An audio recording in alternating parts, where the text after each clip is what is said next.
Hi, this is Dave Perry, and you're watching Retro Gaming Revival live.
Good evening, everybody. Welcome. It is Wednesday. It is just after 8 o'clock. It is Retro Gaming Revival Live. It's another Wednesday. We managed to get it on a Wednesday again. This is great. We're on a roll.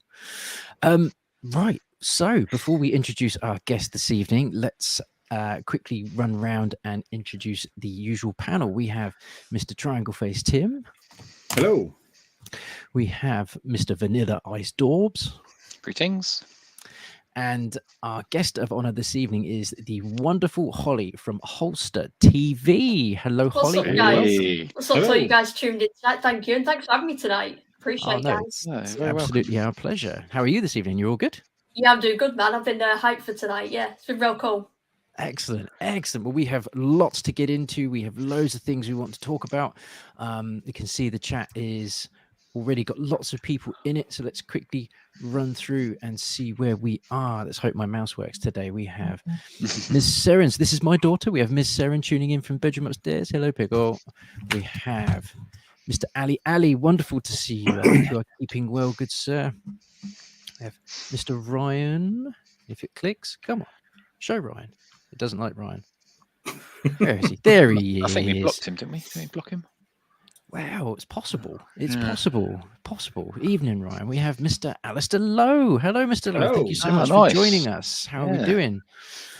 We have Gina Bells popping in again, asking us what's for dinner. Gina comes in very regularly and asks us what we're eating for dinner. So I had shepherd's pie this evening, Dean. I've still got some stuck in my teeth, so it's a bit of a bonus. Shocking. Oh, we have James Beavis. That's a new name. I've not seen that. So James, hi there. One of my Welcome. subscribers, James, I can see he's in with Jess as well. Oh, beautiful. Welcome Evening, to our James. little slice. And Yes, Jess as excellent. well. Good evening. Excellent. The chat is very full, which is really good. Excellent. So, like I said, we've got lots of things we want to talk about, lots of things we want to ask you. But we always kick off our guests with the same question. That is to talk about your early gaming memories. So what is it that brought you to this wonderful and slightly weird hobby of video gaming? So I think I was about 5 or 6 years old. Yeah, my mum and stepdad got me a Sega Saturn console. And I was a bit limited with games on that, so it was just kind of like the standard ones. It's funny how they obtained it. There's basically typical like story. Like there's a guy across the road. He was called Ginger, just some sort of chav like back in the day.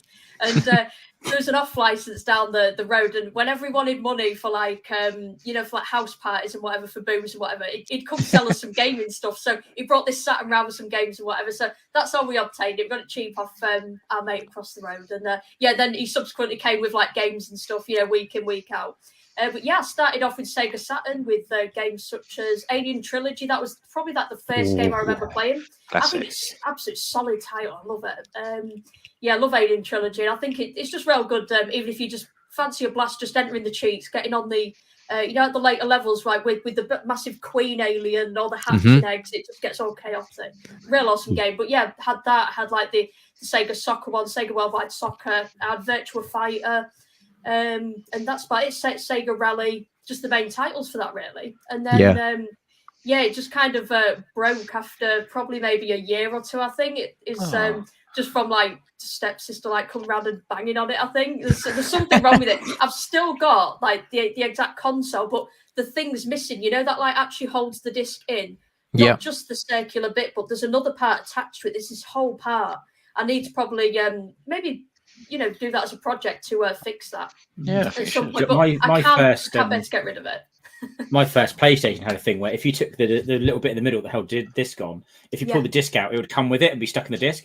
Oh, And it wow. worked fine, but you'd have to hold your finger down on the bit and then to pull the keep it in disc out place. and then move it. So there's a bit of a sequence of events to get the disc out safely. Other than that, it worked absolutely fine. But if you weren't careful, you just pull it out and you're like, oh, okay. Yeah. Get that back in. Well, I know the things you have to do. Yeah. I mean, this console, it actually still works, but there's just nothing to hold the disc in. So yeah, I've been able to part with it. But then the world of the PS1 came about. Yes. Once my mum and stepdad sourced me a PS1, and then my library just grew massive from then.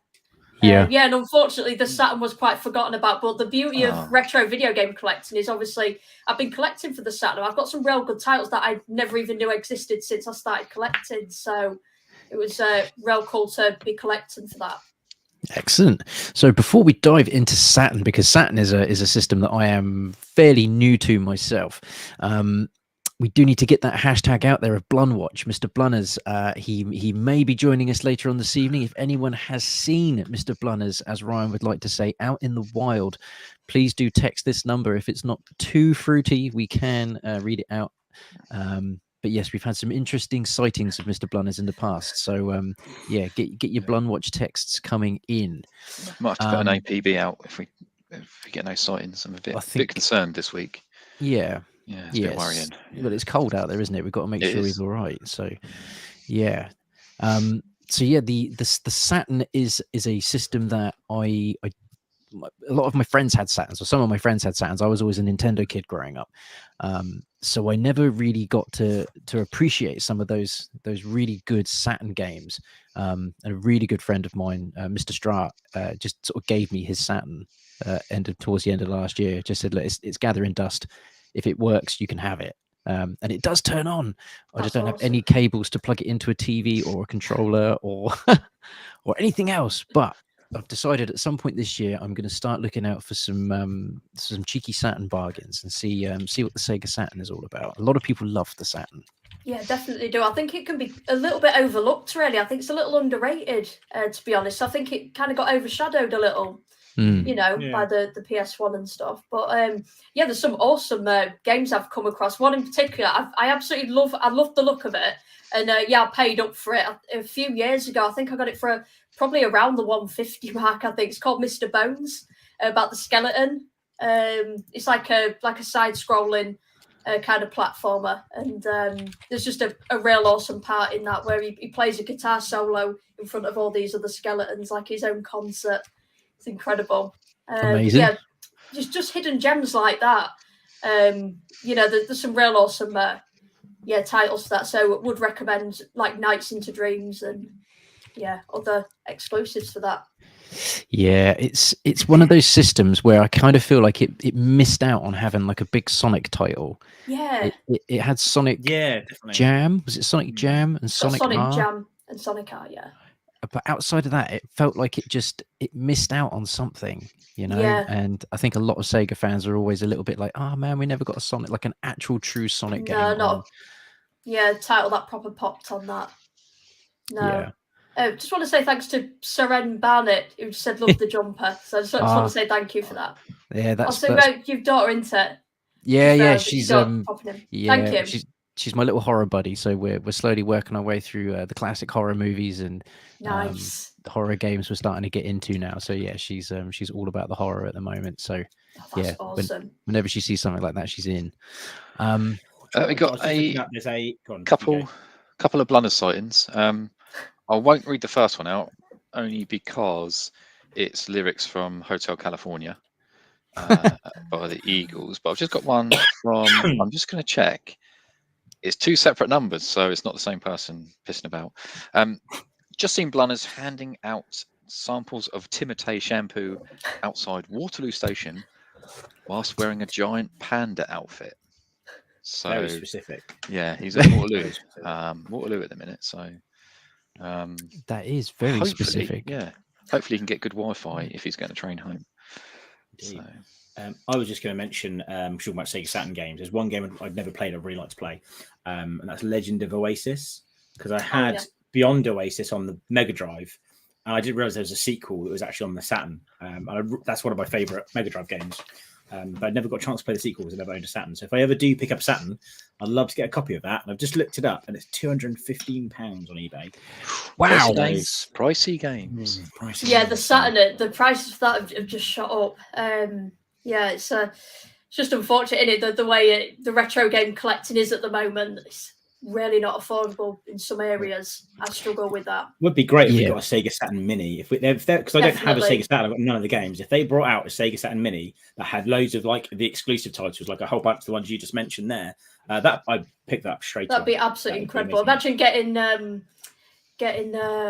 Dragoon Saga on that. Oh my That's word! worth hundreds. That RPG. I am fortunate enough to own that, but I had to pay up a few years ago for it. But still, it's still shot up in value though. Yeah, it's worth its weight in gold, that one now. Yeah, I think that's the most expensive game I've got in my collection. Oh, very nice. It is a good one. Most expensive, yeah. Yeah, I think the last time I checked that was into the 5s of hundreds. Yeah. And that was then I'm thinking, man, that game best be really good for that money. Yeah, it is mad. Yeah, I've not properly completed it yet, but I've gone into like the first part of it, like some intro and that. But yeah, there's also there's some like horrors as well for the Saturn. There's what's it called? I think there's one called like D2. There's another one that's I think it's that one. It's meant to be like a bit of a hidden gem of a horror. Mm-hmm. So I need to, and also I've got Deep Fear as well. That's meant to be another horror hidden gem. I do hear good things about Deep Fear.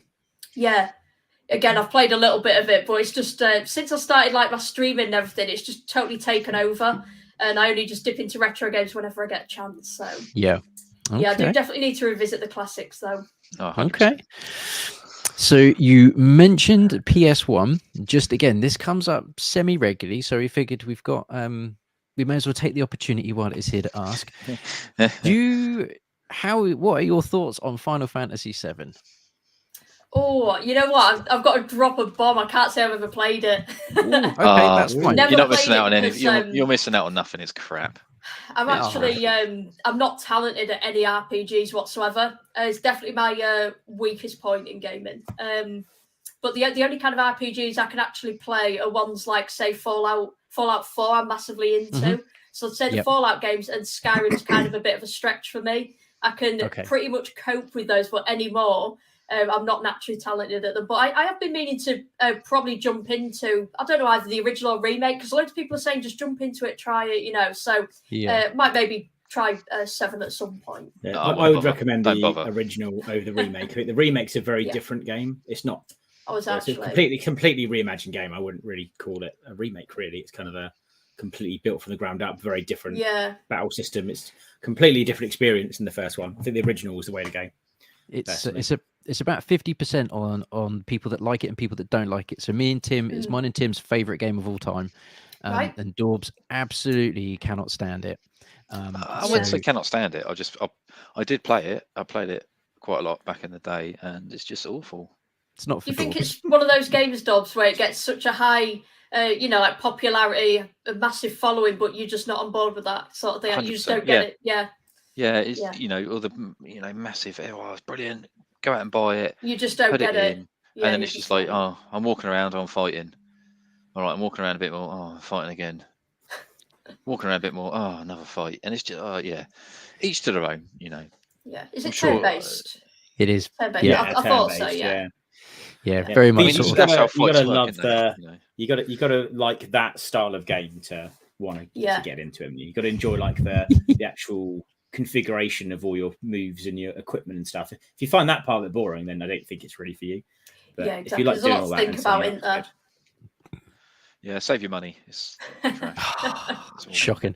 Couldn't resist the urge. As soon as someone mentions PS1, it's like, I've got to get it in there, because at the moment we're riding at about 50-50 on the people that like it and people that don't. So we're apologies, I can't give my comment on that. Sorry. The first indifferent. We'll take it. I will take it.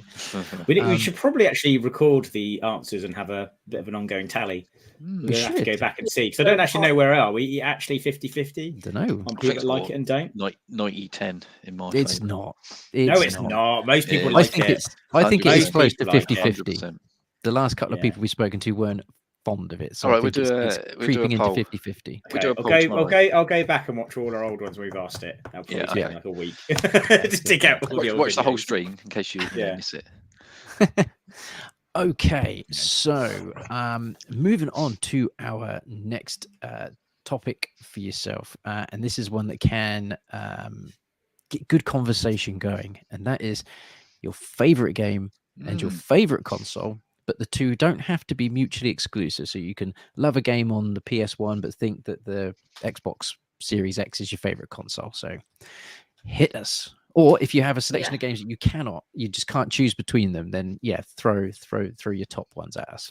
Yeah, so for me, it's an absolute no-brainer. It's original Resident Evil 2. I absolutely love it. Resident Evil's my favourite video game series of all time. But the second one just gets it for me. It's just mainly because of nostalgia, childhood memories, and even just going back to it now, I can it's just always the best one, hands down for me, really. Just absolutely just love the characters, both Leon and Claire.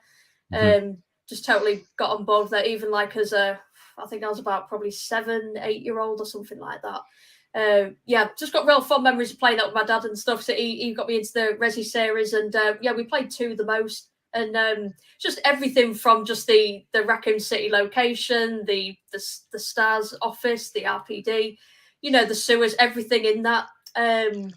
Just absolutely love it, from that to the soundtrack and everything. I hate the tarantulas on that, I must admit. Oh yeah, they're minging, aren't they? Oh. They're so bad. I like it when I'm faster than Ada, though, and Ada's just lacking behind, or if you're Claire, and then Sherry's just lacking behind, and then they vom on her from above. It's great.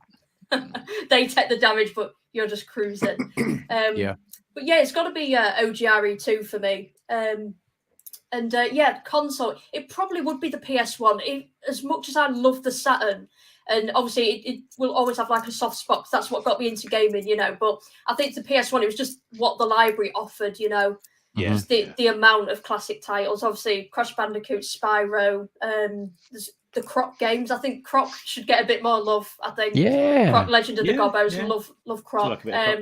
Just loads on there, Dino Crisis as well, Silent Hill. There's just absolutely loads of gems on there. Even ones like, do you remember Tombi and Devil Dice and stuff like that? Yeah, Abe's Odyssey as well. Abe's Odyssey. Yeah, Abe. Love Abe at Rupture Farms. Classic.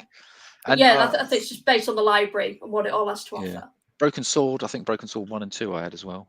Yeah, I think they're on there. Yeah. Yeah, they were classics on PS1. Yeah, I just think, the huge library. And I've not even explored the full library yet. I've got lots of games in the collection I've picked up, just not got round to, fully appreciating or playing yet. Yeah. No, one thing here you might appreciate. This is my key ring. Hell yeah, I like it. Raccoon, and on the other side, you've got the umbrella. That's awesome. They normally have my keys on my desk, so I thought I'd have them out.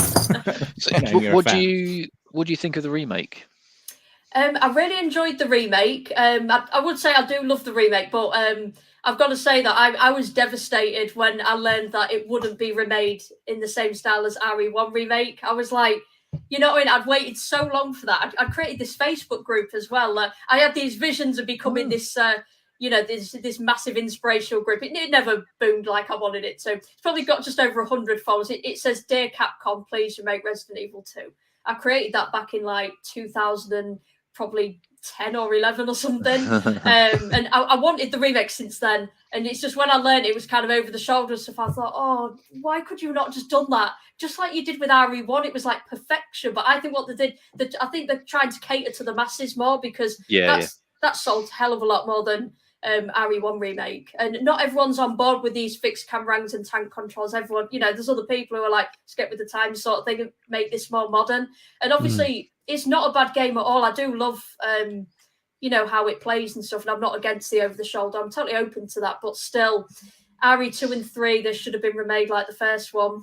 I just feel a bit gutted with that. But still, graphically stunning and real nice games. But I don't like the whole scenarios either. With Mr. X is in every scenario. It's like, keep him for the B one, because that's what created the fear back in the day. Once you finish the A scenario, because that is, pretty much, if you play the game a lot, it's a breeze. But then once you're onto the B one, you're like, oh God, I've got hint content, I'm going to get chased. You got the fear. I hate being chased. He turns up way too much for me. Yeah, it's like literally. I hate it. I think my most hated part of the game of RE2 Remake is when you get that is it like a jack or something to move the move like the bookcase or something bookcase, so you can yeah, get across. yeah. And so you've got to like go and use it quick. Then he'll catch up with you. So you got to run up there and lure him over to the other side of the room, run round, drop down the ladder again, and then just use it a bit more. And you've got to do that like a few times. And I hate that. Like when I get up to that part, like I hate that part. I've always thought it's funny people saying things about what would Leon's first day be like if there was no zombie outbreak. So he turns up at the police station and it's like, oh, I was here to get my gun out from lockup. Like, okay, what you need to do is get an undeveloped film. The code's on the picture and you develop it. Then you get a gem in a box and take the gem and put the gem in the hand of a statue. That will open the next door. What? Yeah, can you imagine you have to do all that? Then you get a diamond key. Yeah, which is located over there. Like I get the zombies, but why is the police station just like some big puzzle? I was just thinking, did the zombies misplace everything? Was it all like clean and tidy before? Then the zombies managed to just displace everything. Was they intelligent enough for that? I used to think of Resident Evil 7 because I love Resident Evil 7 as well. It's one of my favourite ones because I really like VR, doing the VR bits. But in that, I always thought like, oh, maybe the reason they've got like a really like messed up house and all this weird stuff in the house is because they've been affected by the virus and stuff, and they've obviously been turned into these like monstrous versions of themselves. But on one of the DLC, you play as their daughter Zoe, and it's a prequel.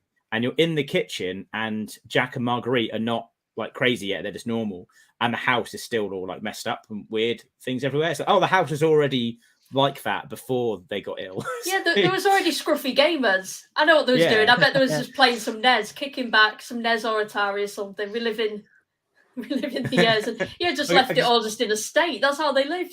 Yeah. It was like the bit where, like, in the lobby bit, I can just imagine like Jack and Marguerite deciding how they're going to do this. Oh, over here we'll put a shadow puzzle to get into the games room. So you have to line up a shadow puzzle, and I was there, but what is going on? Yeah, that out of Resident Evil, I find weird to accept, but I accept the zombies. I haven't got a problem with there being zombies. I don't question that, but weird shadow puzzles in their house. Why is that there? I've always thought that was a bit odd. Artistic integrity. Does make exactly. It does make a good game though, so it's fun. Yeah, you just literally accept it, don't you? Like yeah. You just accept it. You're just like, it's Resident Evil. This is what we do. Solving puzzles, all that. Yeah, you just accept it, don't you? But when you actually go deep in thought about it, you're kind of like, why was that there anyway? Yeah, when you start picking it and analysing it. And speaking of things lying around, like I've been wanting to actually decorate my house a little bit Resident Evil. Like I've been looking on Etsy. I found those, on Village, those little wooden goat like statue things. I was going to have one of them maybe in the downstairs bathroom ledge, and then in my little hallway, I was going to maybe have like a green herb in the corner and stuff like that. I was going to have stuff lying around just like in RE, I think. Okay. Well, big news. Cancel the APB. He's here. Blunners. He's finally turned up. Hey. Blunners, are you going to apologise? You're going to apologise to Hollie? Yeah, sorry, Hollie. I was late. I'll let you off, man. It's fine. What football team do you support? Unfortunately, Saints. Oh dear, I'm a Liverpool fan. No. I don't know who I hate more. No, I'm here now. I'm back. I'm in the room. Excellent. You don't appear to be stuck in a time loop either. Yeah, you're not on delay, which is good. Or have I butchered that already now? I think you butchered it now. Frozen. He's frozen. Oh no! He's back. He's back.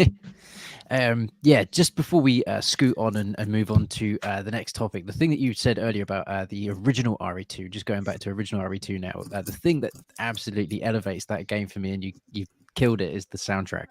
I fucking love the soundtrack to that game. It is so good. The music as you enter the police station for the first time, it's so good. It's unbelievable. So good. Like, I mean, all the Resi, I think the original RE trilogy especially, all the soundtracks are bang on, really good. But just a quick one. Have you ever seen the TV show Spaced with Simon Pegg? I love Spaced. Because they actually had a Resident Evil episode, didn't they? I don't know if it's a few episodes in on the first season, and he's like glued to it, playing it, and then when it shows the title, when it shows Space, it plays that, the main whole thing. I thought that was amazing. I couldn't believe that. I think that episode is kind of like the starting points when they started thinking about Shaun of the Dead. Yeah. So I think a lot of it came from that episode of Spaced because they wanted to do a zombie thing. Yeah, I think that inspiration. But yeah, definitely, it does nail it. Honestly, I say it all the time when I'm streaming. Whenever we're in RE1 and she plays the Moonlight Sonata, or literally just the save room theme from RE2, I just literally say, like, I want to just buy a piano just to sit and play it. And I feel like I'd love to do that before I leave for work, you know, to just get me in like a calm zone. Like, you know, before you head out to work, sometimes you can be a bit like, you know, thinking about what you're facing ahead. Like, I'd love to just have like a therapeutic few minutes just playing the save room thing, just to have that calmness before leaving the house every morning. That would be amazing in the morning routine.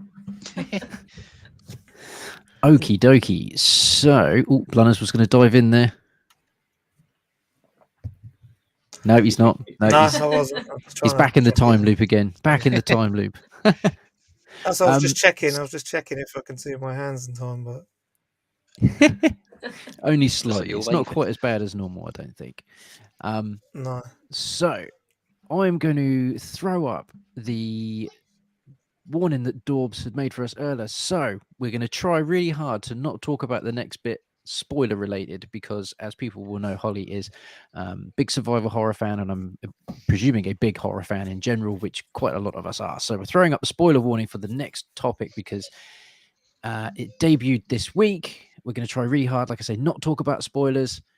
Last of Us episode 1 felt like it needed to be discussed. We felt like we needed to have its own topic because having somebody that likes horror, and you know, you've done a stream of The Last of Us, so it felt like a good time to bring this up. So Last of Us episode 1, have you seen it?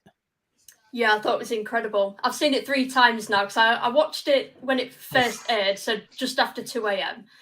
On Sunday evening, and then I watched it again, and then watched it again last night when my uncle was round. He was like, "Oh, it's all right because you've seen it." I was like, "No, I want to watch it again." I was like, because he hadn't seen it. He was like, "Oh, you sure?" I was like, "Hell yeah, I want to watch it again." So yeah, I just watched it again last night. But yeah, I thought it was incredible. It's because they're sticking closely to the actual, you know, the game, sticking closely to the source material. So that's literally because I've been scrolling Twitter and things, and obviously the general reaction is everyone's on board with it. Everyone's loving it so far after just one episode. And yeah, I've just seen people have said what, you know, compared to other series, or, you know, say Resident Evil, obviously that's been picked at quite a lot. What is that doing wrong in comparison to The Last of Us? And just, even my answer would be it's sticking to the source material and being faithful to it, you know, and the actors have just got them down to a T, I think. Joel, Ellie, Tess, and Sarah as well. Me and Ollie spoke about this earlier, but Uncle Tommy, his voice sounds exactly like the voice in the video game. I don't know if it's the same actor. I might have to look that up, but he sounds exactly the same. Yeah, I'm not sure. He does sound the same though. Unbelievable. I'm going to look it up actually. IMDb. It's a perfect example of when people always say, "Oh, video game adaptations don't work," and they do all this, and it's like, well, I think the thing with a lot of video game adaptations is there's normally just so much lore and so much material that they try and cram into like an hour-and-a-half movie, and it never quite works. So giving something like Last of Us a TV show rather than trying to make a 2-hour movie out of it, I think is the perfect way to go forward with it, because you know, TV shows now have got movie budgets. You know, it's no longer is it just, you know, I mean, I like Lost, but the setting of Lost is a beach. It's got sci-fi-ness to it, but let's face it, it's set on a beach. Whereas The Last of Us and, you know, things like that, and Game of Thrones, you know, all these big HBO series, they need big budgets. So the fact that The Last of Us looks post-apocalyptic, it looks like the video game. That was the thing that, and I know it's just a post-apocalyptic world, but it's a very specific one. You know, it looks a very particular way and it feels a very particular way. And that is exactly what I felt the TV show captured, aside from all the wonderful things like the cast was great, the script was great. That first 40 minutes is some of the best horror that I've seen for a little while. But then after that, it really calmed down. It went right into the characters. It introduced some things that aren't in the games as well. Just a few little, you know, sprinkles of, you know, this is a TV show type thing, just to kind of, you know, fill out the runtime really. But it's not just done to fill. It was done because it could be done, and it gave a bit more weight to some of the stuff that happens early on. I loved it. I really, really loved it. Yeah. Yeah, Really good. I thought it was amazing. There's an IGN thing where they cut like what happened in the game, and obviously the TV show for that first clip. It's only about 5 Yeah, the minutes long. screenshots. Yeah, Yeah. and stuff like, yeah, I've seen the So- screenshots. And it like cuts across the screen of what happened. And yeah, it was so well. It's so well done. I was loving it. Brilliant. Yeah, I loved it that much. I actually jumped on and did a stream. I think it was the Monday night. I did like playing through the first episode on the game sort of thing. So I basically played the first 2 hours of the game. And it literally was just like watching the first episode pretty much. Because I think that the first episode, especially at the beginning, it did have some welcomed like new parts to it, didn't it? Obviously, they wanted to show a bit more, the family orientated side and kind of daily routine sort of thing. So yeah, it definitely has some like welcome addition to it. And I think they captured loads of things like the same, like, for example, the car scene as they're trying to flee, away in the car. You see that from like Sarah's view, just looking out the back, looking around and stuff. Yeah, real good. And there was a part to it, obviously, like I said, I don't want to get into too much like to spoil it here or anything, but obviously in the game as well, Sarah gets Joel's watch fixed. So obviously you can see a bit of that in the TV show. And that scene, I just started giggling to myself because in a non-serious point, it actually reminded me of Shaun of the Dead, because obviously she's in the shop. In Shaun, he's getting some flowers for his mum in the florist, and he's seeing all these emergency vehicles go around. It's just like that, and she's seeing that as well, and it just reminded me of like a serious version of Shaun of the Dead. Yeah, he's in the florist. I just thought it was really funny similarity. I got there. Yeah. The thing was that you kind of knew what was coming as well. Yeah, that was a bit of like, it's coming. It's coming. You're like, oh my god, like how are they going to do it? Are they going to do it? Yeah, like, that justice? scene. Oh man, that scene, they nailed it. I did have a few tears in my eyes. Yeah. I didn't know it was coming because I skipped the cutscene, so I didn't know it was coming. So. Yeah, you never It was a nice surprise to me. Way. Yeah. Not a nice surprise. It was a bit of a surprise to me. Oh my god! Yeah. Well, I hope it continues like this trend of like games adapted into series. So I think you made some really good points there already. Actually, some games would be better as a series than a film. You've got so much to cover. And I think we've got some really good things that we might see coming out over the next few years. It would be cool. It would be cool. It's nice to be able to. They've at least started trying with movies. Like it felt like for a while we just got really bad game adaptation movies, and now it's a trend, and a majority of them all bad movies based on games. But in the recent years, like there's some that haven't been great, but you can tell they've at least attempted to make a decent movie. And you see, okay, at least they're trying a bit now. Like Sonic the Hedgehog was pretty good. Like I don't think it was amazing, but I enjoyed it. I was along for the ride. And then like the new Mario film looks like it's going to be really looks good. Incredible. I'm really hyped for that. I think that's going to be excellent. Hopefully we'll get more of that. The good thing with Last of Us this time around, though, is I get to experience it with my wife because she's not a gamer. She's not overly fussed on video games. But I do remember her when I was playing Last of Us on PS3 and her coming down after I was sort of literally just finished the intro and the title just Last of Us comes up, just completely ruined. And she's like, Christ, what's wrong with you? And you're like, I can't explain it just now. You just don't understand what I've just been through. I just need a minute. And I remember sort of not really sort of ever going back to it with her. So we started this. She's like, this is the game that made you really sad, isn't it? In the intro, I was like, yeah, something sad happens. Yeah. And so all throughout the time, she's sort of occasionally looking over when you can sort of see something that you recognize from the game, and you're like, you're right. She's like, oh shit, something's gonna happen. And you're like, oh. So yeah, being able to experience it with my wife is pretty cool. I did mention that in my stream. I just said it actually brings non-gamers to the series, which is awesome. You don't actually have to be a gamer. It's now on the screen. It is actually, faithful like adaptation. Because like I say, I've been pestering my mum to watch it. She loves the horrors, and she's like, oh yeah, I'll definitely watch it. So I'm actually really excited for her to be involved, in The Last of Us. I'm real excited for that. It's so good. To get involved. We can definitely come back to Last of Us, but I'm going to have to bring this point up from the ultimate jester. Monster Hunter is pretty good. Everyone is absolutely entitled to their opinion. But I recently watched the Monster Hunter movie over the Christmas holidays, and I normally with movies, even the bad ones, and not the so bad they're good ones, just the bad ones, I can normally come out of it and there's something I've enjoyed, and I can kind of come away with my glass half full. I really did not think that about Monster Hunter. I genuinely think Monster Hunter might be one of the worst movies in the last 10 years. It's pretty poor. I really just didn't get on board with that one. I'm so sorry, dude. That one left. I just real commented bitter saying, "Oh, I have taste to in my check that mouth. one out." Perhaps I will check it out. Yeah, so don't check that one I'll out. see if it's You either know what? review or I'm Jester. gonna watch it. What is it on any streaming services? We watched it on Now TV. Okay. As soon as it come up, I knew you were going to pick that up, Hollie. As soon as I saw it in the comments, I thought I couldn't let that go. I'm so sorry, dude. I'm so sorry.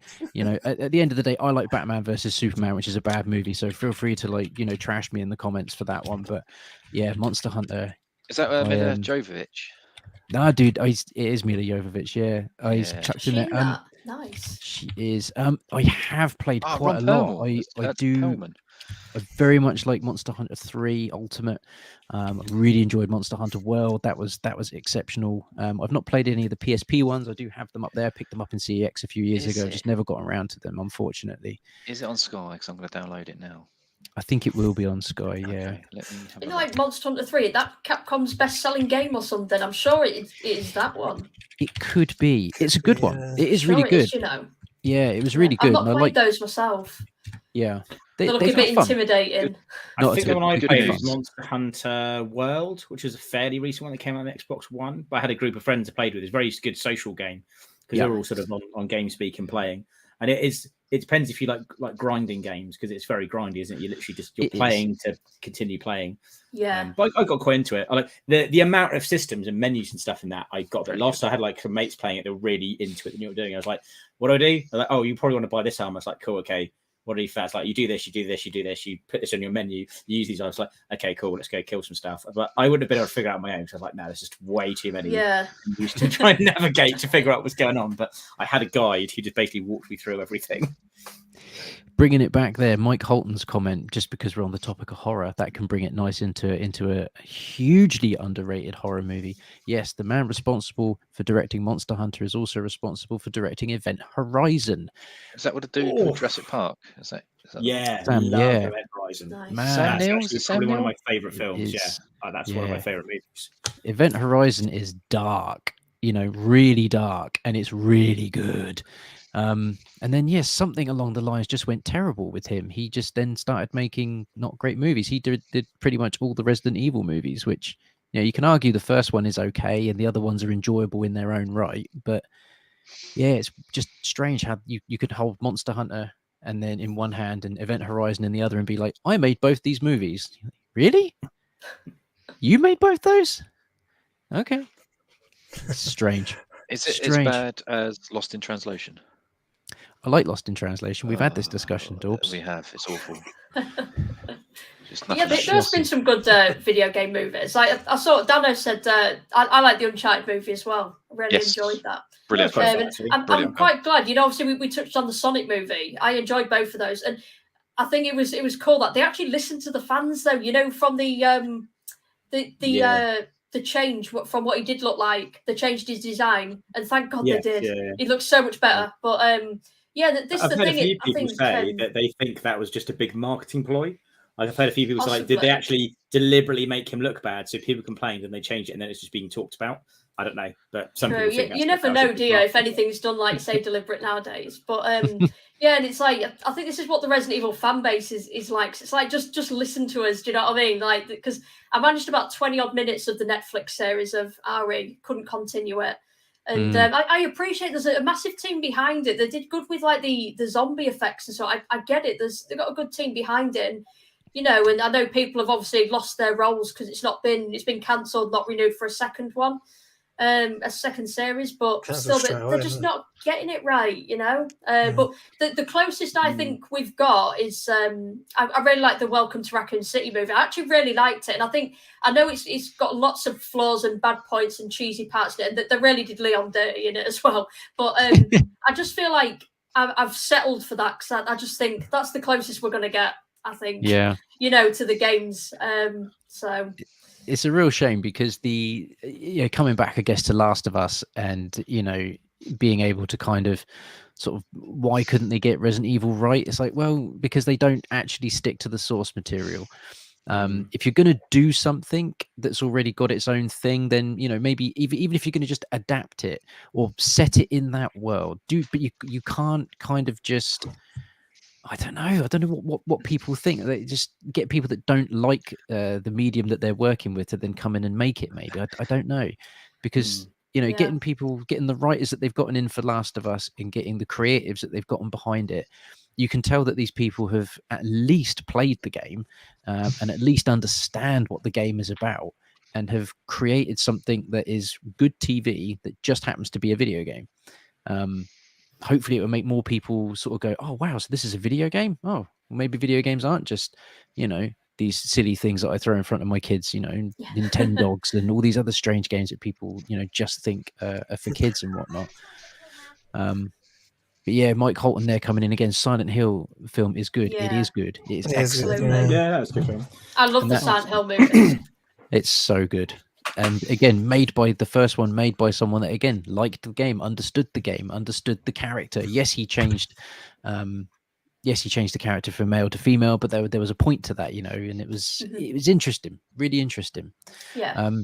So yeah, Last of Us. I'm hoping that, like Tim said earlier, I'm hoping it keeps this trajectory that it's got, because it's got such a journey ahead of it. Yeah. Are we even by the end of the first season going to be at the end of the game, or is it going to sort of end midway through the game or something and get a couple of seasons out of the game? You just don't know. It could go anywhere. I'm looking forward to seeing the clickers and bloaters, I must admit. Yeah. Especially the bloaters. Excited. Yeah, the bloaters, because obviously they're like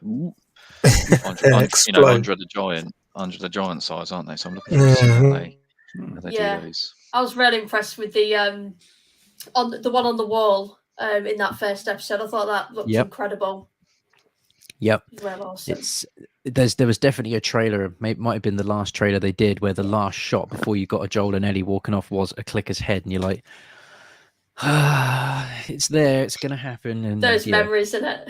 Yeah, of hearing nice it to actually just sit back and watch them and not like be in control, having to get past them. I think it's nice. You just literally chill and watch now. It's over to them.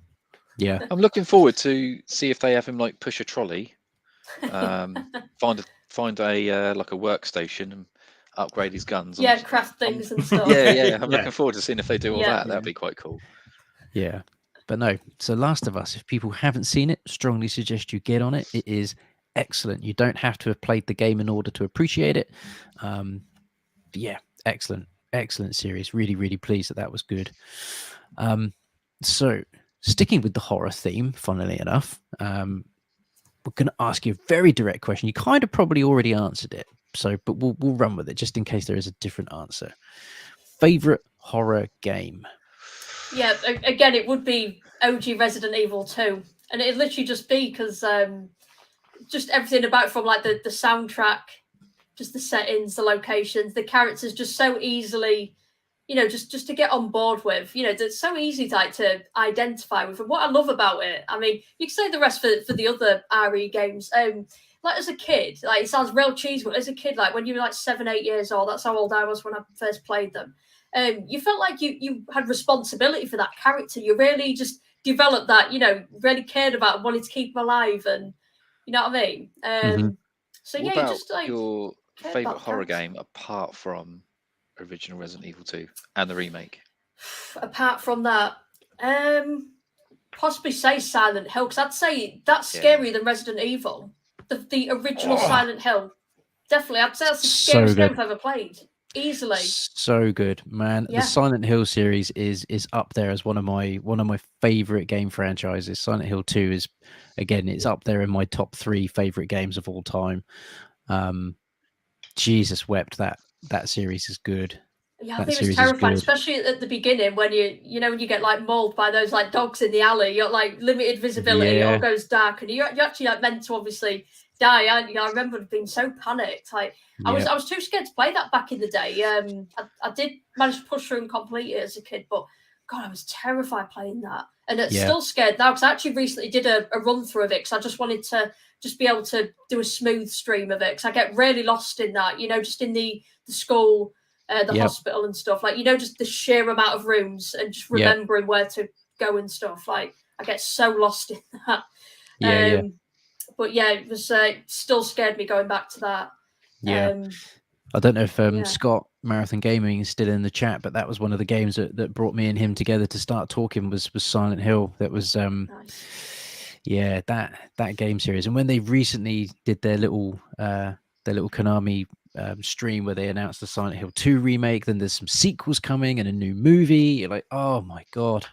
It's like everyone's prayers have been answered. We're still not going to get, PT, although there's some rumors that one of the sequels is going to have some sort of ties to whatever Silent Hills was going to be. But just to have Silent Hill being talked about again properly with actual games in development, it's like a dream come true. I think we got totally spoiled, I think, didn't we, with that Silent Hill 2 reveal? Yeah, obviously the remake of that, and then obviously the upcoming movies and the other ones, the Silent Hill F, I think it was, wasn't it? The Japanese style one. Awesome. Really exciting showcase the Silent Hill was. But PT would be good though. It would have been good. I didn't manage to get that downloaded and keep a copy of that. It's good. I was actually I was on 360 by then because I did have a PS3. It got the yellow lights of death though, so I had to ditch it and go to 360. So I did miss out on PT. So it's on my PS4 next to me down here. It's nice. Never gone anywhere. There's I think we might have talked about it when we spoke to Ian over at the Poltergeist channel. There is a dreadful game on PlayStation 5 called Evil Inside, which is a PT ripoff, and it is just terrible. Just terrible. I remember picking it up thinking, well, I would like to get a PT fix, so I'll play that. It was crap. Lent it to Daub, so play this. It's shit. He came back. Yeah, it's shit. It was nice, easy platinum though. It was an easy platinum. Complete the game, and that was it. Yeah, awful game. So if you ever get itch to play Evil Inside, I think it's called that. Don't. It's pretty poor. Yeah, don't get it. It's like 20 quid or something in at the minute. But oh god, yeah, I regret paying that amount of money for it. It's not even worth a fiver. No, absolutely not. Right, so next topic. This is a curveball because this wasn't in one of the topics we talked to you earlier about, because I can see Daubs has put this one in here, which I'm presuming you're going to be doing or are doing a stream of this, and I know Daubs has played this as well. The Quarry. Oh, I love The Quarry, I absolutely love that. And that's actually been, I think, my most successful stream out of all of the streams I've done over the past year. Correct me if I'm wrong, isn't it your game of the year? Yeah, game of the year for last year, easily. Yeah. I think, I just absolutely loved it. It was actually better than I thought it'd be. I thought it'd be a nice little, adventure choice game, all that, but it absolutely blew me away. And I love all my streams, but honestly, that I did it in 2 streams to complete it. But that first stream, that was one of the most enjoyable streams I've ever done. I just thought it was, because in those sometimes I struggle to kind of just get on board with the characters or just kind of relate to the characters and stuff, but you're just easily on board with those. I just thought it's just so cool how it was all done. And obviously a few stars in there. You've got is it Raimi? Ted Raimi, Sam Raimi's brother. Raimi. David Arquette. And then I always forget her name, the one who plays Elise from the Insidious movies. What's her name? Lin Shaye. Yes. Yeah. And you've also got, not many people know this, but I think his name's Miles Robbins, who's Tim Robbins and Susan Sarandon's son. Nice. He plays when he gets his hand cut off. Dylan. Oh yeah, Dylan. Nice. Yeah, he plays Dylan. So not many people know that, but that's awesome. I didn't know that actually. Yeah, so I only put this on because I think I comment on I don't know, one of your tweets or Instagram or something. But yeah, I love The Quarry. I bought it from Ryan's wife Siobhan. Give me a really good deal on it. I just loved it. I've probably done about 4 playthroughs, so done everything, got all the collectibles, yada yada yada. Got the platinum, but it's one of my favourite games of last year. Nice. And I've just added it in because I know we had a brief discussion earlier about it, but definitely more than happy to discuss The Quarry. Absolutely loved it. It's just like I say, just absolutely love the story and the possibilities within that. I think an honourable mention would be I really like The Devil in Me as well, the latest Dark Pictures game. That's real good. That's just under for I think my game of the year. But definitely The Quarry well deserved though. So I'd recommend that to anyone. Yeah, because The Quarry is cheesy. There's loads of plot holes. Some of the characters are a bit annoying. Like Abby.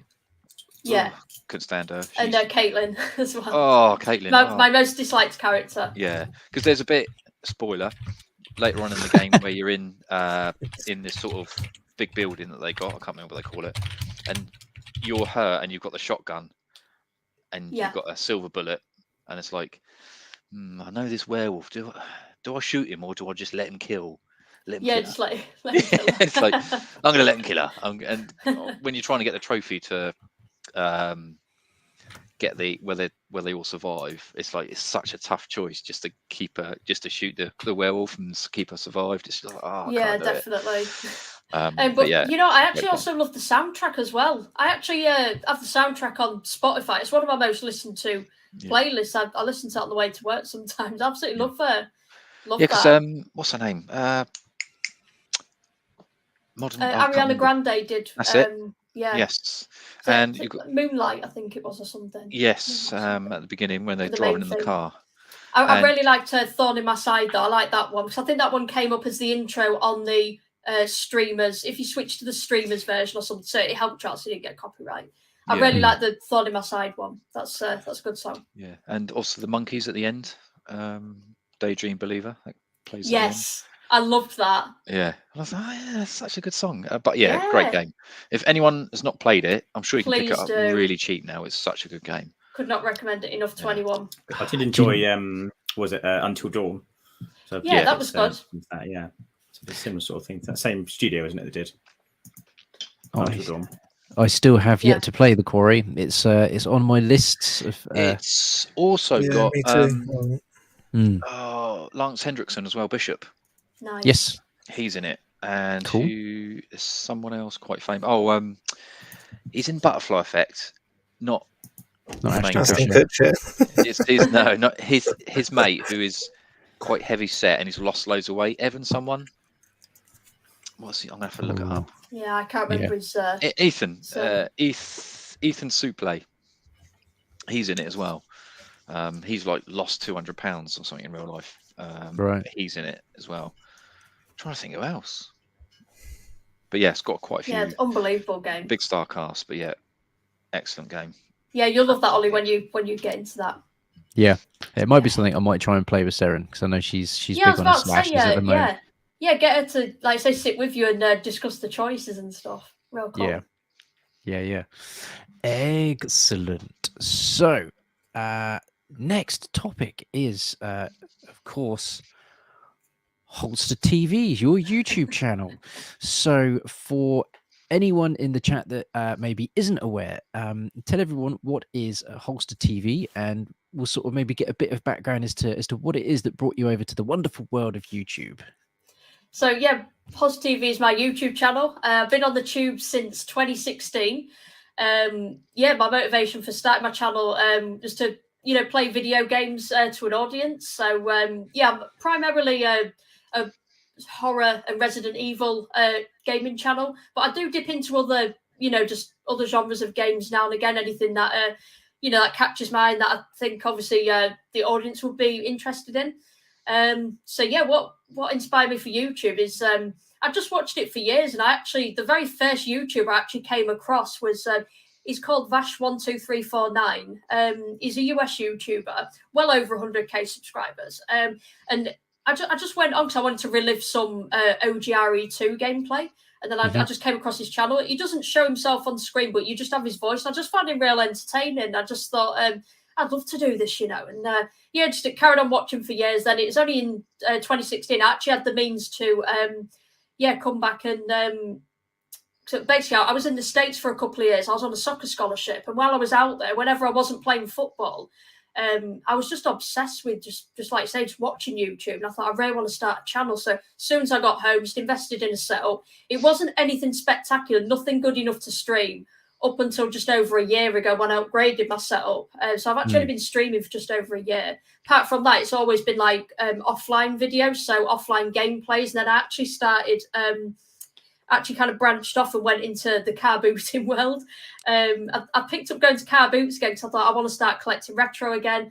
And then I thought, I thought, shall I film it? And I thought, no one's going to be interested. And I searched on YouTube, like car boot stuff, and it's actually a thing. I was like, wow. I was like watching other people using GoPro. So I've got that, made episodes. And then, yeah, soon as I've literally had the means to stream, just over a year ago, came to my own house.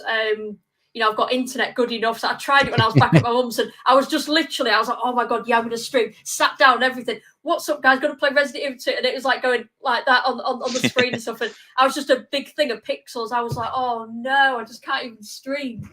It was awful. But yeah, it's so nice to be able to do that now. But yeah, my influence is to actually stream. Definitely Residents of Evil, if you've heard of that channel, and Biohazard Declassified. Definitely watching other Resident Evil and horror streamers that have, like I say, that's definitely influenced me. I just thought I really want to do some streams, and absolutely loved it since. I stream as much as I can outside of work, just do as much as I can on it, and I absolutely love the world of YouTube. I've met so many people, been so many events, real nice retro gaming community I've met, and other people who love my streams. So yeah, really thankful for the years so far on the tubes. Well, if Ali is in the chat, 16 bits and Bob, there's quite a funny video of him playing, I think with his cousin, playing Alien Isolation, and the alien pops out and they scream like, ah! So if you want to check out that video on his channel, it's absolutely definitely. Very, very funny. Yeah. Thank you. Yeah, there's a couple of good channels in the chat that we'll throw over to you. You've got Mr. Goldtooth Gaming in there. Yeah. Marathon Gaming, Mr. Scott, and yes, Ali 16 bits and Bob. So yeah, we'll throw some channels at you afterwards as well. While we were scrolling through your streams there, I did see that you have done a stream of Callisto Protocol. So I'm currently playing it now. I think I feel like I'm getting close to the end. I must be about sort of 7 or 8 hours in now. I'm taking my time, and I'm kind of sort of scouting all the different areas and whatnot. It seems to have had a bit of a lukewarm reception though, and it might just be because I know Dead Space is like 2 weeks away, but it just makes me want to play Dead Space. I just think it was. I was real hyped for it, but I thought it was a bit underwhelming and a bit overhyped. I think people, they thought this would probably be up there with Dead Space, and I think maybe, like say, just compared a lot. I actually had never played Dead Space. I've been wanting to, and then I actually streamed it the other day. Like after playing Callisto, I was like, this is a million times better in it. I think Dead Space first was a million times better. A 2008 game, unbelievable. Played it 15 years on. It looked awesome. Just played awesome, but Callisto just didn't quite get it. And tell you what, like I actually had really bad motion sickness from that, and I feel like it's from especially after that second stream after I'd finished, because I just wanted to see the game through, just experience the whole story, the ending and stuff. But I think it's the dodge system. You have to press the analog stick either way, because I was doing that all the time. It gave me real bad sickness. And I was laid in bed. I couldn't do a thing. I was just literally just like that. I couldn't turn. I've never had motion sickness in my life. It was awful. And I managed to, once it passed, I picked up my phone and I started to search on it. Things came up on like Reddit and stuff, and people said, you can go in the accessibility menu and tone down like the motion blur and things like that to help ease that. But I didn't know about that. But I felt actually really ill, so I physically can't play it again. Yeah, it is a good game, and it's a cool setting.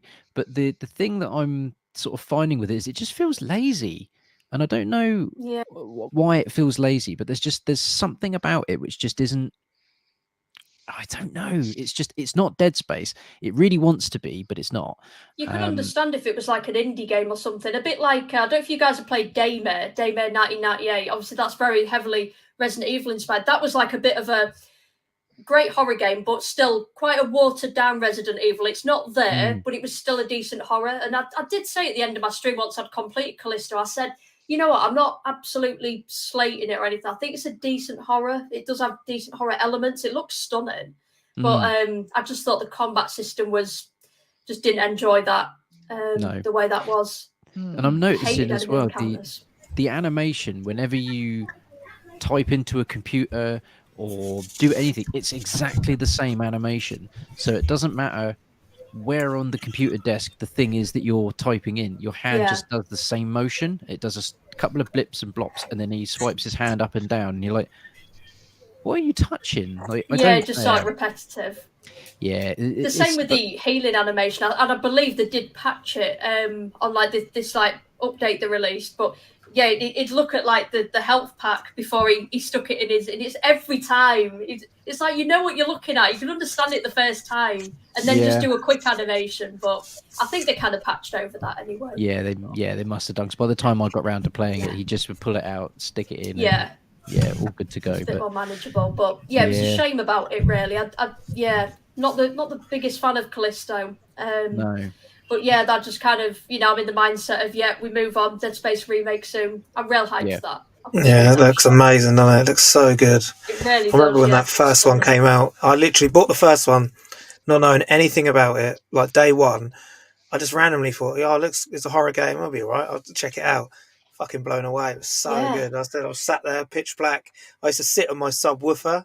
So like when it was like when it ran in the back, I absolutely crap myself when it like you see it run in that first scene when you're like going down and creeping down and that, and you just knew they were going to come flying out. But yeah, it's so good. But just the third one wasn't as good. But no, hopefully 2 is excellent. 2 is excellent. Yeah, I think the needle in the eye bit was a bit when I was like, oh, sorry, spoiler. Oh no, sorry, I did know about the needle in the eye. I've not played the second or third, but I did know about the needle though. Oh. Yeah. Spoilers, there you go. Yeah, the third's okay. It's just not. It's all not right. Dead. Yeah. It's just not Dead Space. But yeah, the EA effect, I think, isn't it? Yeah, 100%. 100%. I've got them all, but I've not played them yet. But I've got 1, 2, 3.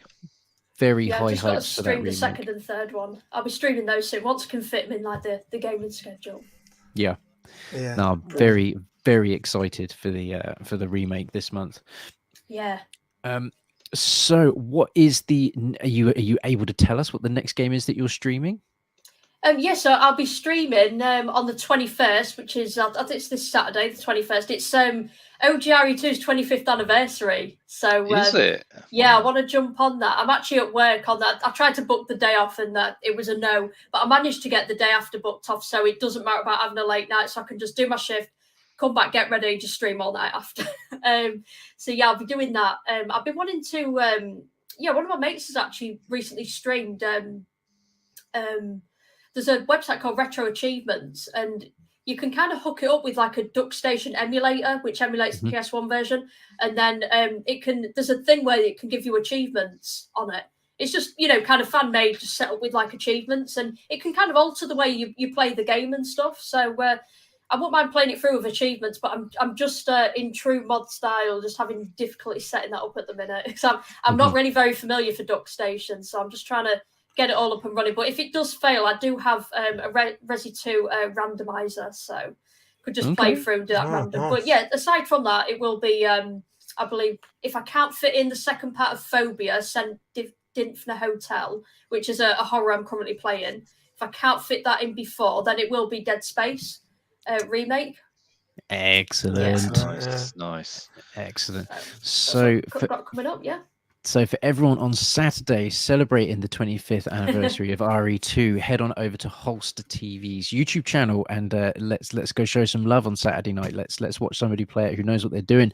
And I imagine you're probably quite good at speedrunning it as well. I've got a friend, Simon Hammonds, who's very big into Resident Evil. He's my Resident Evil expert.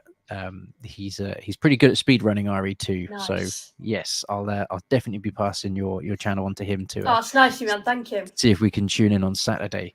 I believe the link is in the description, so people please do head on over and give that channel a subscribe. There's a whole host of good stuff on there, especially if you like your horror content. So yes, do head on over. Okay, so last couple of topics that we are going to throw at you now.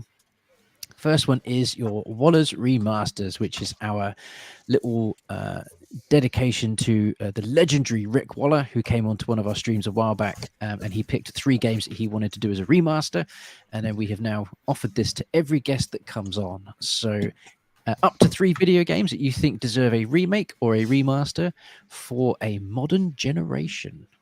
Okay, so I have actually picked the video games out of my collection just before I came on. So there has been talk about this one anyway. So I would say Bully.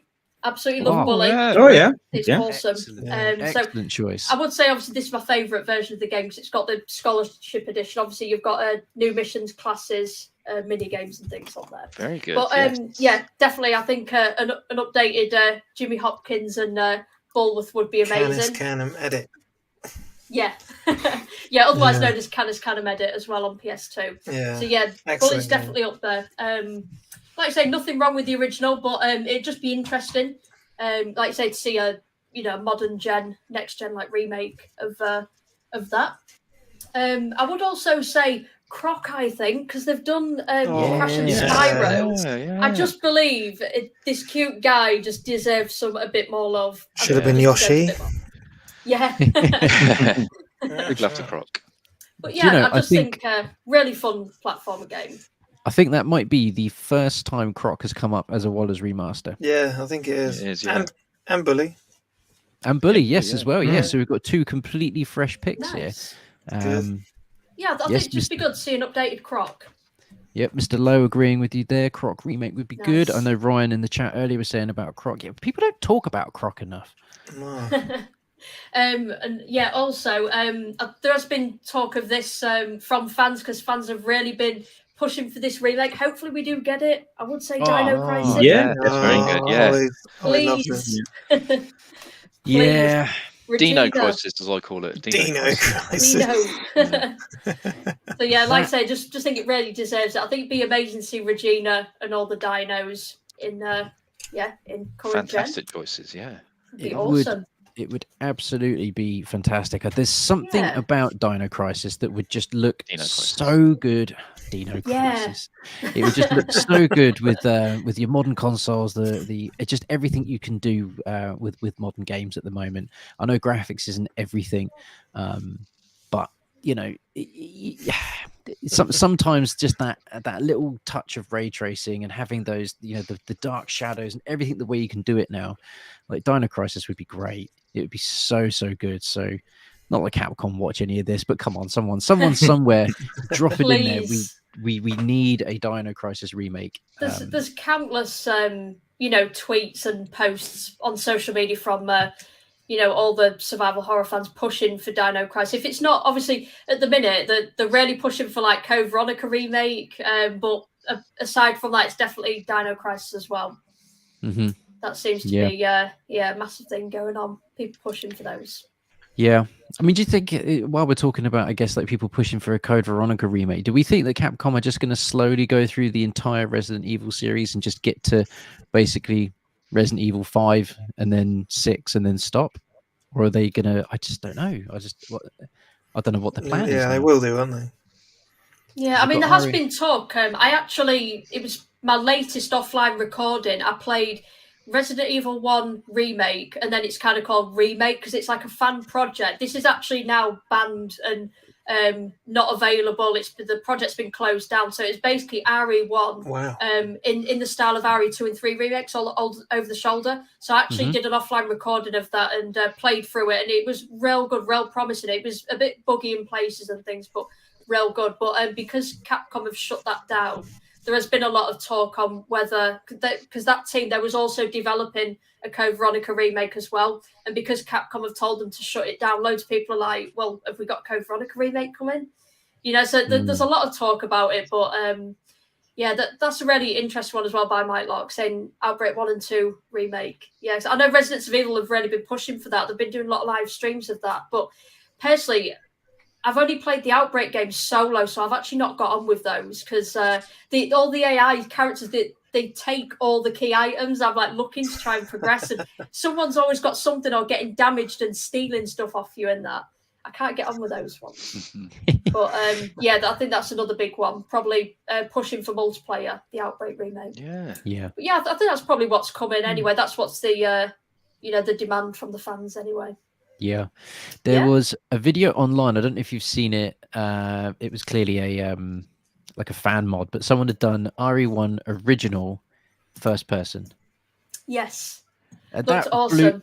It blew my mind. It was like, man, this just looks great because it's all set in the PS1 graphics, so they've not tried to super it up or anything, but it just looked so much fun. And Yeah. it's like, you know what, this is great. And I'm presuming Capcom might have removed that as well, but I'm totally not sure under what circumstances, it qualifies for these whole kind of cease and desist things. I'm not sure with that. It's not something you like say just kind of delve into, but like say they do shut down some projects. But I think Residents of Evil did post that the RE1 in first person. But it's just so cool that such talented like modding teams and people out there, designing mods. So we can experience these games and, with particular twists on them and, in different forms. It's awesome. Excellent. And throwing it in for our last topic of the evening for yourself, which is in dedication to Mr. Liam McGuff, who came on and we were chatting around video games that we love to hate. And so, yes, we've now got Liam's love to hate. So is there a game or a series of games that maybe aren't that good, but you just can't stop playing them? There's just something about them that just keeps you coming back. So I found this a really difficult question, to be honest. I think if I don't enjoy something, I'd rather put my time into obviously games that I will enjoy. And I was like trying to think, and with some games, it's like I don't necessarily hate the game, but I hate how much I just always get lost in them and stuff. Mm-hmm. Because the sheer amount of rooms, like I mentioned on Silent Hill, that's absolutely not a game that I hate, but like I hate that I need like so much guidance. I need a guide or something, or I need like my hand holding through it. Ones like that, or maybe like say the Oddworld games, like when I'm doing like trying to do a perfect run of saving all the Mudokons, then one gets shot, then I'm like, oh no, so I've got to go all the way back and things like that. I think they can have their annoying points, but I think probably and this isn't a game series that I actually hate, but I actually love playing games such as Lawn Mowing Simulator, Power Wash Simulator. And the thing is, I'm not achieving anything from them. Like, I'm just sitting there with my finger on a trigger, just going around just doing someone's lawn or just painting a wall or washing it. Because I've got into House Flipper as well at the minute. I was like, for God's sake, my subscribers, man. Someone suggested House Flipper. I was like, I was like, damn it. At the minute I'm cleaning up trash from houses. I'm not cleaning out my own house. I'm designing nurseries for these new families in these houses, painting walls, all this lot. And I'm just like, I'm not achieving anything. Yeah, Jess got me into these. She got me into these. And but yeah, it's kind of like, it's like at the end, like I've discovered a new I'm kind of like, I've played hours of this and I'm like, could have discovered a new horror game by now. I could have been playing for a horror, but it's like I just can't get off them though. They're too good. Like, and I find it very therapeutic after a shift at work. Like, just to sit there, have me tea, and I'm just sat there, just like all slobbed out, just literally just so easy to play, and it's so therapeutic. And just want to literally throw out there. I think it was announced earlier today on the Twitter, the Power Wash Simulator. There's a free pack coming on the 31st of this month. It's actually the Tomb Raider pack, so you get to wash the mansion. I was like, oh, nice. Oh my God. So I think we were discussing that. Me and Jess, we was hoping we can lock the butler in the fridge Lock again. him up, hopefully, get him with a hose, get in there. Yeah. I've got a level, I'm actually going to stream that, I think. A level suggestion for Power Wash. On Pulp Fiction, where Quentin Tarantino hoses down Vincent and I can't remember, Jules. They should have that level for those two, and you have to wash them down. Imagine. Hose them down. They should have that now, DLC. But talk of that, I just remembered, I'm sure we discussed this as well on Twitter or Instagram, whatever it was, but Arcade Paradise.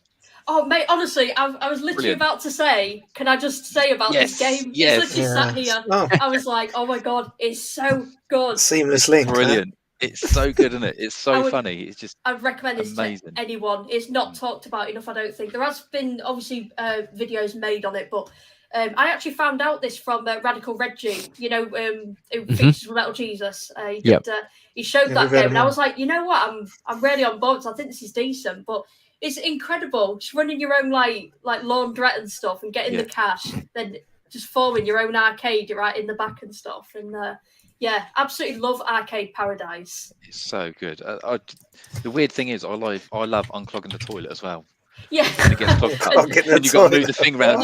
And you press all them. Yeah, it's so good. It's so And I funny. like pulling the gum out of stuff like the chewing gum. It's like a full-on like fight mode and stuff. Yeah, you've got to get the full power gauge to get the gum off. Yeah, I find I'm playing most of the day that you spend at the at your laundrette. I'm just on the arcades all the time. Yeah, you wear the washers pinging off, don't you? You're just like, nah.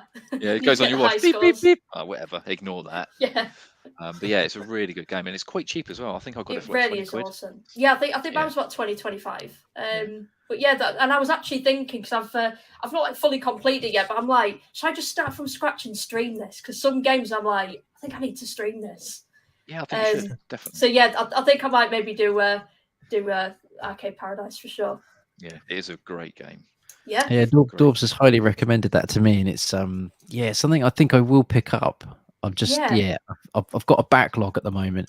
I'm just sort of looking the dreaded backlog. Yeah, looking at the pile and thinking so there's definitely a couple of games. I picked up Sonic Frontiers in the Black Friday sale, and that's still in the cellophane. I've managed to pick up as well as the Final Fantasy Origins, the remake they did for that, which is a bit like Dark Souls. This version, you're like, I really want to play that, but I've just got to smash out these last few hours of Callisto Protocol, and then I think we're on to Sonic Frontiers. I think something a bit more lighter. Nice. I've literally just finished playing through Resident Evil 4 VR on the Oculus, and I've got a bundle of VR games on Steam, so I'm just going to start working through some more VR games, I think. Nice. Yeah. I've got Oculus myself. RE4's incredible on that. It's really good. I just finished it like a couple of nights ago, and it was just crazy. It is such a good game, but very nerve-wracking because you just get so many moments. Definitely. You could just hear stuff going on. It is the audio more than anything else that freaks me out. You go into a room, it's like, I know there's something in here. Like, I don't know where it is, but I know there's something in here. And it's just things just creep up on you. It's sort of like, organic jump scares because stuff's like just around the corner. Yeah, you do really generally feel like you're actually in there. I've only played the first few hours so far, but when I saw the merchant guy, I was like, oh my God, it's the merchant. I put my hands like over his face and stuff. Loved it. I was so starstruck seeing the merchant. But it's a highlight for me so far. You mentioned Fallout 4, didn't you, earlier? I've got Fallout 4 VR, but I've not played it yet. But that's one of the games I picked up because that was on special deal for like a tenner. So it's like, for 10 quid, I'll buy it now, even though I'm not ready to play it yet. But I did say, right, if I don't finish Resident Evil 4 and I start a new game, I won't come back and finish it. That's so, it. Yeah, you have to force myself to finish discipline, don't you? Yeah, you have to have a bit of discipline with yourself. Yeah, I'm going to finish 4 and then I'm going to start something else. So I'm going to look at my library and see what's next. Yeah, awesome. Excellent. So there's a couple of questions that we've starred. So if anybody has any questions, they want to throw them into the chat, now would be the time to do so. So first question was from Gina earlier on. What is everyone's best horror movie? So Hollie, guest of honor, what is your favorite horror movie? Without hesitation, Halloween from 1978. Good shout. The absolute OG Halloween. The score on that, the soundtrack on that is. Do you know, I don't think I own enough copies of Halloween. What, just the 10 copies? 2 seconds. 2 seconds. Talk amongst yourselves. Oh, hold on. What's yours then, Tim? I'm really trying hard to think because I just don't know. Really hard to pick one. I'll tell you what I really enjoyed recently, actually. I wouldn't say it's my favourite, but a horror film I've really enjoyed that was a recent release, and that was Fear Street. They did a little trilogy on Netflix. They did Fear Street Part 1, 2, and 3, and they jumped around chronologically. Yeah. And apart from that, and we waited for them to come out, and then watched them on the night they came out. Yeah, really, really worth a watch. Those actually, I thought they were great because they felt like 80s, early 90s horror film, but they came out only a couple of years ago.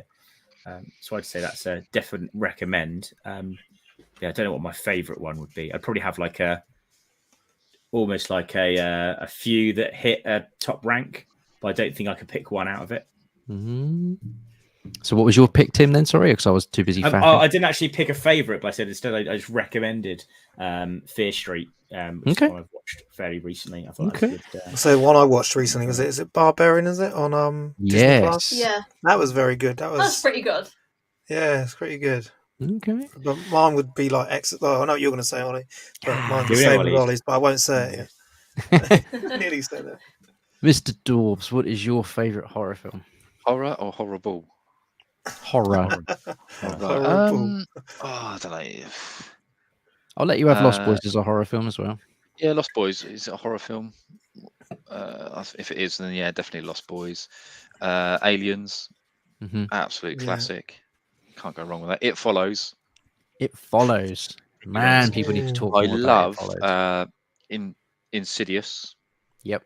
Love Insidious. There's a bit where it's during the daytime and the red demon pops up behind his head. I was at the cinema watching that, and literally everyone's like, "Ah!" Which made me go like that. There's only one, wasn't it? Yeah. If Lost Boys is classed as a horror, then yeah, I'll go Lost Boys. Yep. Nice. My favorite film of all time, not even like my favorite horror film, is The Exorcist. Literal obsession, full on, like to the point where I feel like I might write a book one day about The Exorcist. I cannot. A random head you've got. Oh, I won't get it out again because my Dorbs hates it. I've got a replica bust of Reagan that has a hair. It's pretty cool. Dorbs don't like it, but it's pretty cool. It is good as well, Jess. It is very, very good. Very good film. Very scary. You were talking about Halloween. Like this was, I think I've got so many copies of Halloween because I do love Halloween very, very much. Yeah. The 4K steelbook they released, which trying to make sure I don't do that. Nice. It's got the prettiest like back to front cover of all of them. That's incredible. It's really cool. And then Screen Factory have like released all of the original 7s on like a 4K set. Nice. And they've all got the same guy did the same artwork. So everyone's got like this like autumn covers for them and stuff. And it's like that's unbelievable, man. I love Halloween. That's Halloween's a sick cool. collection. Yeah, it really is. Have you seen the newest one, Halloween Ends? Yeah, I thought it was really weird. I kind of thought that would have been good in a spin-off. It's like, why have you done this for the actual ending? Yeah, it did feel weird, didn't it? It's yeah, they should have done that as a bit of a spin-off, but I still enjoyed it. But I was a bit like, I think I still don't know how I feel about that. But it was still a good movie, though. Still enjoyed it. Yeah. No, it was pretty good. Martin from Hobby Lodge. Yes, it is awesome, and it has got an amazing soundtrack as well. Arguably the best soundtrack. I was just checking that out there. Best soundtrack in a film ever. Tim Capello's, I still believe. I would actually agree with Hobby Lodge. Actually, said original It with Tim Curry. I think actually that's probably my favorite horror film. Good shout. Some good shouts. Bringing it in with the very scary. He sounds great. I love those movies with like with that cave kind of setting. You know, exploring into the unknown. Love that sort of setting. Yeah. In movies. He's gone mullets plural. I'd say Lost Boys has got the best mullets, but the best mullet of all time is obviously Terminator 2. Yes, definitely. Yeah, that's the best mullet, but the best mullets plural is definitely Lost Boys. Next question is 100% for Dorbs, because from Mr. Ali, Evil Inside or Final Fantasy VII? What's the question? That's just a statement. What's the question? I think he's asking you, what would you if you had to play one? Oh, Evil Inside all day long because it's like 10 minutes long. Oh, Jesus. Hobby Lodge again. The Thing. Yes. Fantastic horror. Did you ever play it on PS2? Yes. The game was good. I want to replay that. I want to stream that sometime. Real good game. Excellent. Blade Runner Blade Runner soundtrack is possibly my favorite movie soundtrack. That's that's a real special soundtrack. And then Goldtooth coming in with some love for some old consoles. So PC Engine or Neo Geo. I'm presuming that's if we had to pick one. Well, to be honest, I don't think I know enough about the PC Engine, whereas I feel like I know at least enough about Neo Geo to walk away from that one going, it would be a Neo Geo for me. Yeah. That and the fact that the cartridges for the Neo Geo are like the size of the flipping console itself. That was that always blew my mind. I never knew anyone with a Neo Geo though as a kid. It was always so crazy expensive. Only one person with one. I haven't seen it since. Yeah, it's elusive. Sega or Nintendo? Nintendo. Sega's garbage.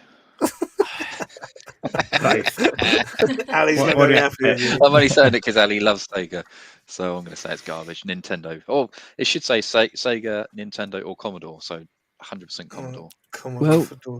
Well, Oh, there you go. funny- Yeah, there we go. I was going to say, Commodore. funny you throw that in there. Martin's Commodore, there. Let's yeah. not muck about Commodore or Spectrum. Well, I'd never had a microcomputer growing up, so I don't think I've actually ever played a Spectrum, so I could not comment on either. Although I do, a lot of people really do sit in this Commodore 64 or Commodore or Spectrum camp. Someone's going to have to kind of give me some background as to what are the major differences between the two, because I definitely don't know enough about microcomputers. I played Commodore 64. Not really played many others, so I can't really comment. But Commodore 64 is great. Apart from the Evercade cartridge, that's trash. But yeah, Commodore all the way, as Hobby Lodge says. Yeah, Commodore all the way. Okay, just one cheeky one in there from Mike there. This would be for you. I'm going to run with Holly. So what are your feelings on Resi 6?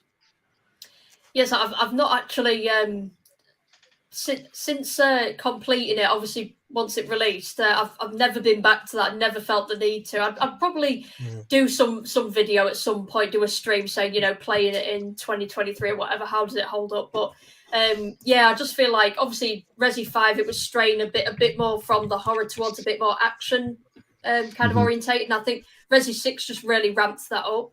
And yeah, it just didn't feel like Resident Evil. I know obviously you've got your 3 campaigns, you've got Leon, Chris, and Jake, but so you only got 2 kind of faithful characters there. I didn't really know what Jake's was on about, to be honest. But yeah, really didn't enjoy it, to be honest. Yeah, I've just got to say it's probably one of the worst in the series for sure. Definitely never been in a rush since release to play that again.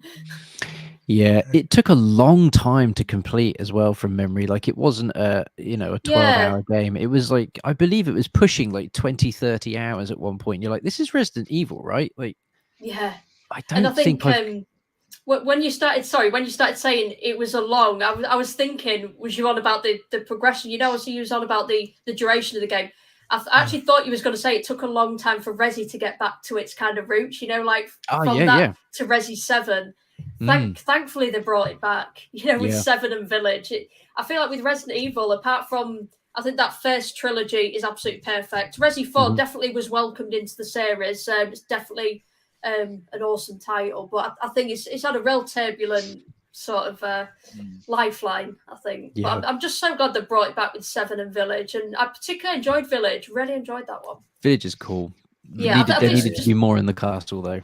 Yeah, I think it's from a personal perspective. Like, I don't really like being chased. Like, Resi 7, there's hella chasing in that. I know you do a bit in Village from some of the bosses in that, but yeah, I think just because of the less chase, I love Village. Yeah, Village is awesome. Village is a really good game once you sort of can get into the patterns and stuff. Yeah. Once you get into the patterns of Village, you can play it through quite quickly, which is cool. So it's good for speed running. But I remember that first time I played through it, I think I definitely took about, I don't know, I want to say about 12 hours, 13 hours. I was exploring every like corner and nook and cranny in that place, and then I think my second run through was like 3 hours. It was managed to get it like really quickly after that. But yeah, excellent stuff. Right, very aware that we have had you for an hour and a half this evening. Holly, it's gone so fast. It's been absolutely wonderful having you on, and wonderful to get to talk to you. I know you've been talking to Dorbs a lot, but no, it's been absolutely great for you to be on. I hope you've had fun. Really have. Thank you. Honestly, thanks so much to you guys for having me on the stream tonight. Definitely shout out to the Ari Village DLC. Terrified me, just those mannequins. Yeah, there's a particular part of that they nailed the horror in that for sure. So they've still, with the continued content Village, they've still done real good with that. But yeah, just want to say thank you to you guys. How did you find me, by the way? Did you find me on YouTube or on social media things? I believe Twitter. Twitter. I can't remember what it was, but something commented on something, and then I just looked at your profile and then looked at YouTube, and that was it. Cool, thank you. No, it's been really good fun getting to know you. We'll definitely be trying to tune in on Saturday for the Resident Evil 2 25th anniversary. Wow. So yes, thank you everyone for joining live and being in the chat. The chat's been really, really active tonight, which is great. It's lovely to see you all in there. Please do head on over to Hollie's YouTube channel, HolsterTV. Chuck her a cheeky subscribe. And also, if you are new here as well, do consider hitting that subscribe button for us. We've got lots of stuff coming out, lots of new guests coming on. So yeah, hit that little thumbs up button to let us know that you've been here, all that stuff that everybody tells you to do. And yeah, it's been absolutely delightful. So let's cue up that outro, because I probably should have done that so that it could have been done seamlessly, but you know, it's never seamless with us. We're like the least organized organization in the planet. But again, yes, thank you so much, Hollie, for coming on. Thank you, everyone. Yeah, in the chat. thank you Yes, to you thank all. you, Just Hollie. want to say Amazing. thanks to everyone in the chat as well, for people who obviously I'm not familiar with, but I'll head over to a few of your channels as well. And for my subscribers for coming over and saying hey as well. Thanks for hanging out. It's awesome. Thanks so Beautiful. much. Right, well, we will see you all in the next one. So good night. Ciao.